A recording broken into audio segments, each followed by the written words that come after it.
vois que j'ai passé une demi-heure à réajuster ma présentation et ça n'a pas servi à grand-chose. Bon, comment mesurer l'irréputation et les sentiments? Ah, là, on commence à toucher à la question de monsieur tout à l'heure. Ah ah! On commence aussi à toucher à des choses qui obsèdent beaucoup de gens sur les réseaux sociaux. Alors, l'irréputation, évidemment, la réputation, hein, on tient tous à en avoir une bonne. On est tous obsédés par ce qu'on dit de nous. Et beaucoup des projets de réseaux sociaux, beaucoup de ce qui se passe, beaucoup de ce que les marques font, beaucoup du monitoring ou des analyses ou de l'écoute que les marques font des réseaux sociaux a trait à la réputation.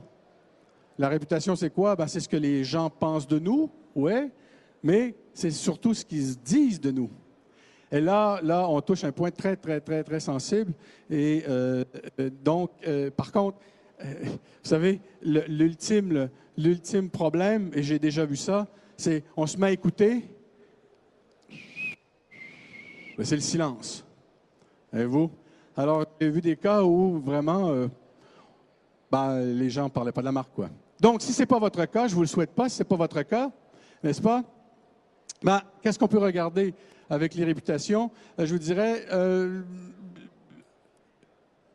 un type d'analyse qui est fondamental, c'est la part de voix ou le share of voice, c'est-à-dire quel est le pourcentage des mentions, quel est le pourcentage de mentions par rapport aux concurrents, c'est-à-dire dans quel pourcentage on mentionne notre marque quand on mentionne nos concurrents. Donc, si on prend, par exemple, des fois, ça dépend des marchés. Si vous avez des centaines et des centaines de concurrents, ça devient un exercice un peu difficile. Mais il y a des produits comme Radian 6 où vous pouvez dire, bon, je veux suivre telle marque. Et on regarde, à toute fin pratique, quel est le pourcentage, le nombre de fois qu'on nomme notre marque par rapport aux autres concurrents. Donc, c'est un truc qu'on retrouve aussi en publicité, le share of voice. Donc, est-ce qu'on parle de nous et est-ce qu'on parle de nous plus que les concurrents? Donc, il y a un effet ici très quantitatif, très volumétrique, c'est-à-dire justement la quantité, le volume de discours sur notre marque par rapport aux concurrents. Il y a aussi tout ce qui touche les mentions par gamme de produits. Donc, on peut regarder, on peut faire le même genre de calcul, mais en fonction des gammes de produits, en fonction des catégories de produits, du secteur d'activité. Dans notre secteur d'activité, quel pourcentage, quand on mentionne, je ne sais pas moi, on parle de marteau ou de cosmétiques ou de peu importe, quel est le pourcentage de ces conversations-là qui parlent aussi explicitement de notre marque, donc qui associe notre marque au secteur d'activité. Donc, vous voyez ici, c'est un aspect plus concurrentiel. Quel est le poids concurrentiel, donc notre share of voice, quel est le poids concurrentiel de notre marque sur les réseaux sociaux. Ça, c'est beaucoup fait. C'est, je vous dirais, ce que beaucoup de produits font comme analyse. Et c'est beaucoup ce qu'on a fait, qu'on a commencé à faire avec les réseaux sociaux. Et c'est, je dirais, un des gros lieux d'effort, de compréhension et d'analyse des réseaux sociaux de la part des marques. Évidemment, parce qu'on est obsédé aussi, et je vais vous expliquer pourquoi on est obsédé par ce message, par le fait d'avoir une bonne réputation. Donc, en parler en bien ou en parler en mal, une fois qu'on a identifié tous les messages qui parlent de nous, moi, j'aime bien faire un petit ratio, j'appelle ça ici un peu à la blague, bonus-malus, c'est-à-dire, pour chaque fois qu'on parle de nous en bien, combien de fois parle-t-on de nous en mal? Là, évidemment, si pour chaque mention positive, il y a 3 mentions négatives, ça ne va pas bien. Là, c'est quand même, on ne vous aime pas.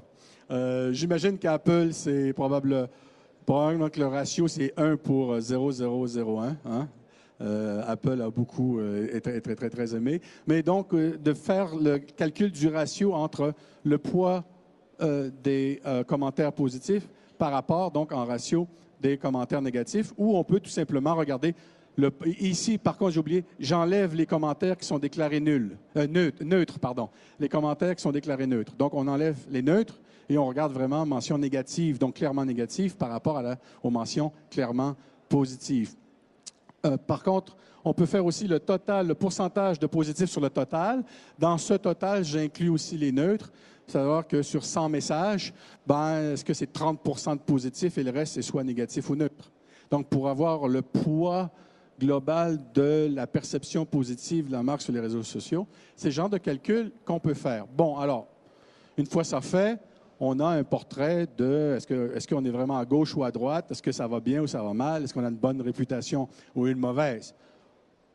On peut avoir une mauvaise réputation, personne ne le souhaite, encore faut-il qu'il y ait une incidence sur le business et on verra. Parce que la question que je me pose, moi, c'est quelles sont les conséquences réelles de ce qu'on dit de nous sur les réseaux sociaux. Là, c'est là que je commence à un peu solliciter votre esprit critique. Vous vous rappelez tout à l'heure ce que je disais de la taille de l'audience, qui était souvent très confidentielle par rapport au marché véritable, réel d'une marque. Alors, quelles sont les conséquences de dire du mal de nous sur les réseaux sociaux? N'y a-t-il pas là un effet grossissant, c'est-à-dire qui va amplifier, parce que c'est sur les réseaux sociaux, on leur attribue une importance encore plus grande. Je vous donne un exemple ici. J'ai tweeté, ici c'est en anglais, je vais le traduire, c'est la compagnie de télécom, donc de mon portable. J'ai appelé 4 fois, mon iPhone était brisé, j'ai appelé 4 fois en 9 mois et ils m'ont toujours envoyé paître. Ils ne voulaient pas remplacer mon iPhone. J'ai tweeté une fois, ce que j'ai tweeté ici, c'est bon, OK, faisons cela social. Je donne à Rogers, la compagnie en question, 5 à 6 000 $ par année en frais de cellulaire, donc ça fait peut-être 4 000 €, 3 000 €. Donc, ce qui fait que mon contrat, chez nous, on est forcé d'un contrat de 3 ans. Donc, c'est un lifetime value, donc c'est une valeur à vie du contrat de 15 000 $. Et ils ne veulent pas remplacer mon iPhone. Qu'est-ce que vous en pensez? Le jour même, Rogers panique. Monsieur Warren, blablabla, donnez-nous votre numéro de téléphone. Ils m'ont appelé. Le lendemain, ils avaient changé mon iPhone. Alors, j'ai compris, là. J'appelle plus. Je rends tout public. Dès que j'ai un problème, pouf, je tweet. Et j'avais 1500 followers à l'époque. J'en ai 5000 plus aujourd'hui. Mais, vous savez, sur les 1500 followers, il y en a peut-être 80 qui ont vu ce tweet-là en particulier. Je n'ai pas passé la journée à tweeter ça. Là. Il y en a peut-être 80 qui l'ont vu.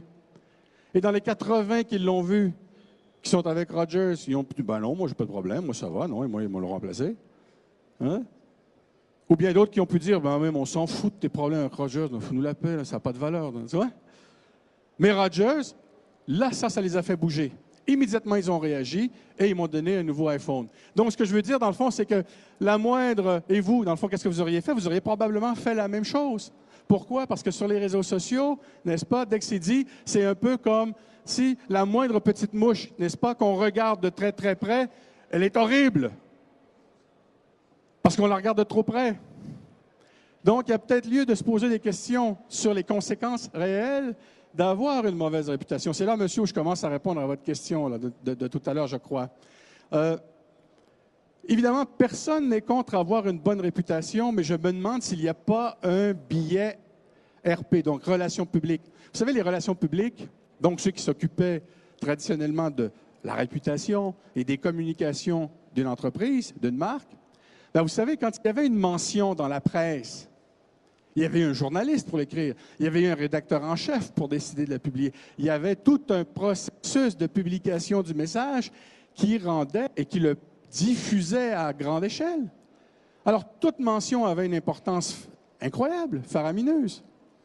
Mais sur les réseaux sociaux, à l'ère du self-publishing, du self-broadcast, quelle est la conséquence réelle que je me plaigne de ma compagnie de portable? Quelle est la conséquence réelle que 1000 personnes se plaignent?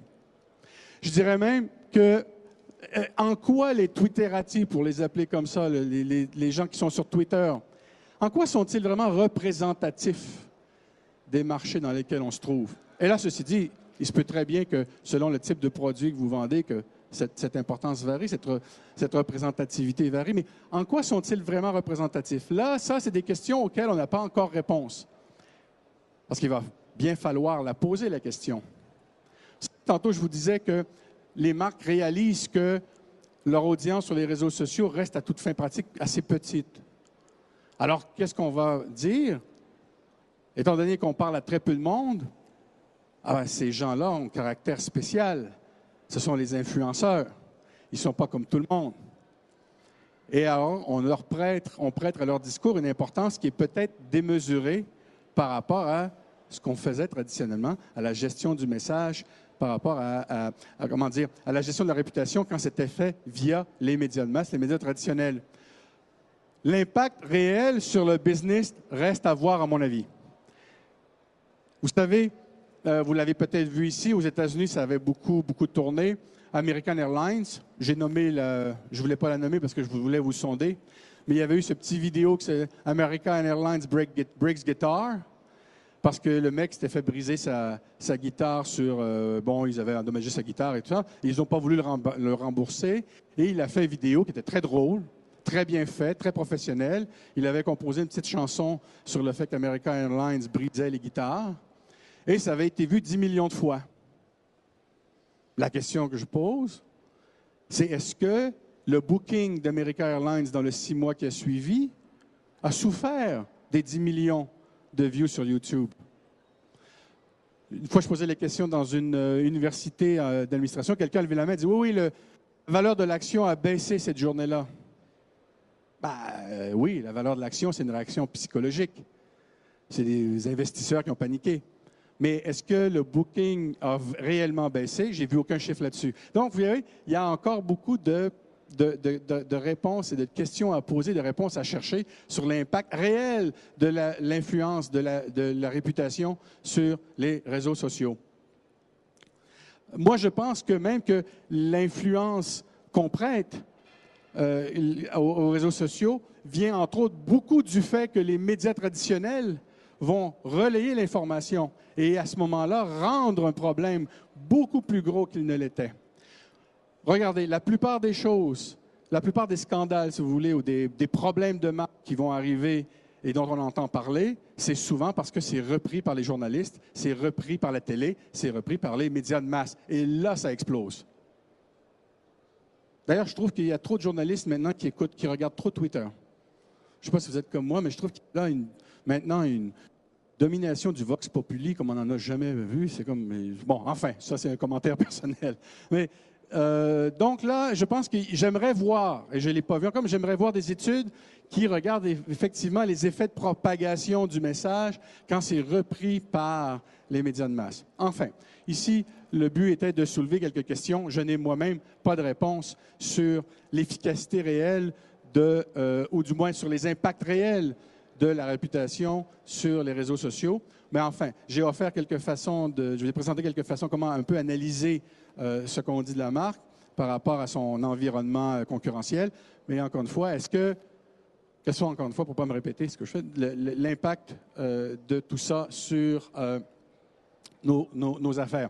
Un dernier mot sur l'analyse de ce qu'on appelle l'analyse des sentiments, donc positif, négatif. Évidemment, ce que je vous présentais tout à l'heure sur combien de fois on parle de nous en bien, combien de fois on parle de nous en mal, il faut très souvent encore faire ce travail de façon manuelle parce que l'automatisation de ce type d'analyse-là n'est pas encore, on n'y est pas encore.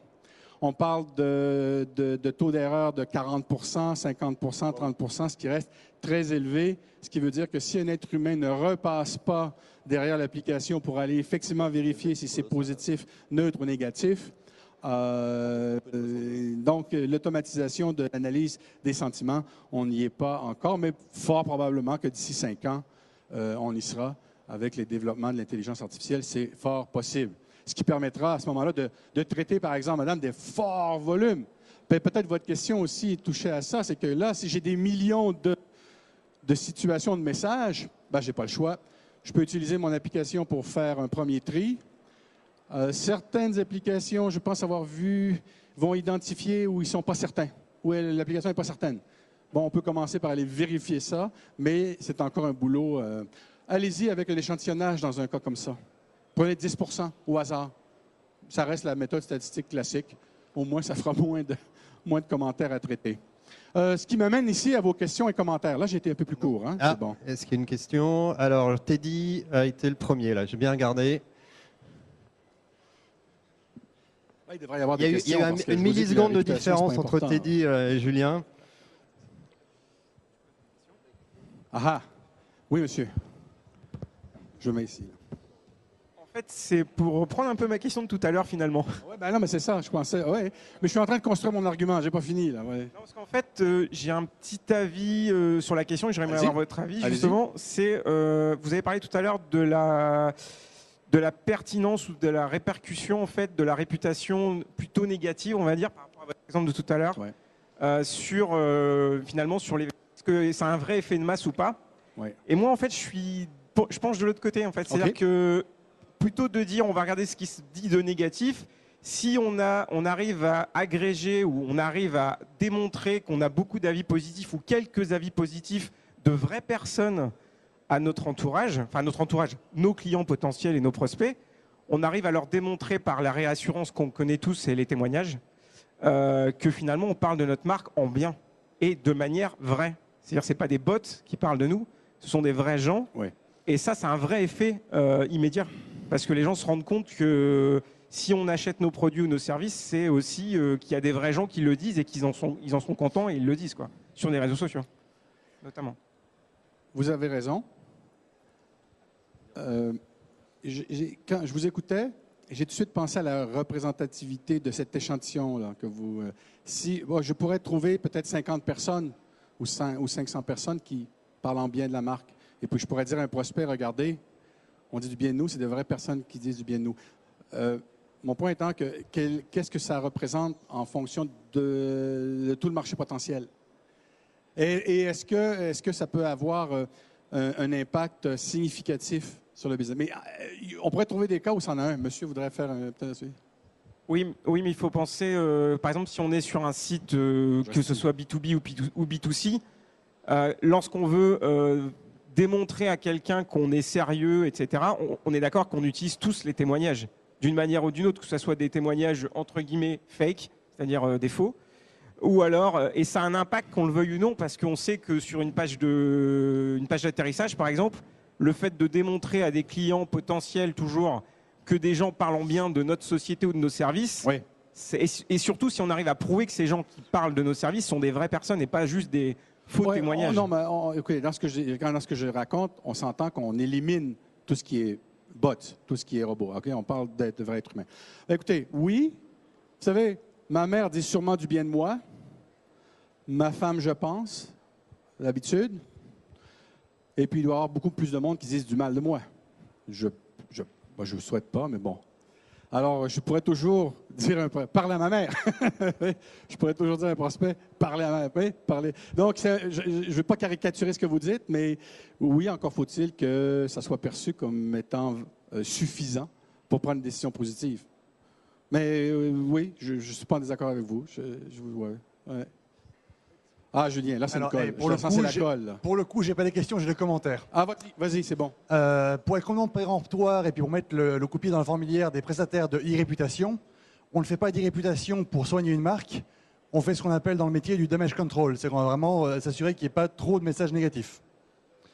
Deuxième point, ce que ne fera jamais une intelligence artificielle, c'est de rattacher de la mesure de sentiments positifs ou négatifs à un vocabulaire qu'on appelle tribal, donc qui s'applique qu'à une petite population, donc du vocabulaire qu'ont les jeunes, comme on dit maintenant, parce que je suis vieux. Oui. Voilà. Oui. Et la dernière chose, c'est que en fait, quand on regarde ce qu'a fait l'étude qu'ont fait Ryan Six, qu'ont fait Ikern, c'est que on se rend compte que l'analyse positive ou négative du sentiment n'est vraiment faisable que sur des petits messages. Donc, typiquement sur un tweet, sur un Facebook très court, sur un voilà. Donc c'est pour ça que pour l'instant, on s'aliène toute la partie long message, pleurnicheur, machin. Voilà. Google Plus. Voilà. Non, tu as raison. En termes d'automatisation, c'est certain. Merci de tes commentaires. Par contre, juste un point, Julien, pas pour te relancer, mais j'ai la difficulté à dire que l'intelligence artificielle ne fera jamais X. On ne sait jamais. Un jour, peut-être. Oh, oui, mais qu'est-ce que ça sera dans 20 ans? Qu'est-ce que ça sera dans 15? Bon, on va devoir continuer là sur la question d'après. Oui, on a pris un peu de retard. Ah bon, d'accord, OK.